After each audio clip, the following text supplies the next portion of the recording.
Iraqi government forces have entered central Kirkuk, residents say, after taking key installations outside the disputed city from Kurdish fighters. Witnesses told the BBC they saw federal forces entering the provincial government building. Clashes were reported south of Kirkuk earlier in the day, while thousands of residents fled the city. It comes 3 weeks after the Kurdistan region held a controversial independence referendum. While Kirkuk is not inside Iraqi Kurdistan, Kurdish voters inside the city were allowed to take part. Iraq's prime minister has said the vote, in which residents of Kurdish-controlled areas, including Kirkuk, overwhelmingly backed secession, was unconstitutional. The Kurdistan Regional Government, KRG, insisted it was legitimate. U.S. officials said they were engaged with all parties in Iraq to de-escalate tension.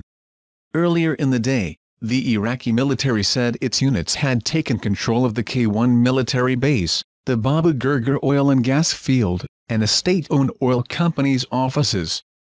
Baghdad said the Peshmerga had withdrawn without fighting.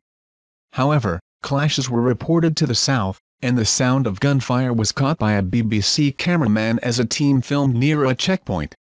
The Peshmerga General Command said Iraq's actions on Monday amounted to a declaration of war on the Kurdish people. Why is Kirkuk disputed? Kirkuk is an oil-rich province claimed by both the Kurds and the central government. It is thought to have a Kurdish majority, but its provincial capital has large Arab and Turkmen populations.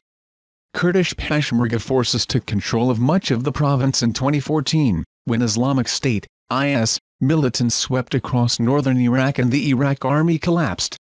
The Iraqi parliament asked Mr. Abadi to deploy troops to Kirkuk and other disputed areas after the referendum result was announced, but he said last week that he would accept them being governed by a joint administration and that he did not want an armed confrontation. On Sunday, his cabinet accused the KRG of deploying non-Peshmerga fighters in Kirkuk, including members of the Turkish Kurdistan Workers' Party, PKK, which it said was tantamount to a declaration of war. But KRG officials denied this.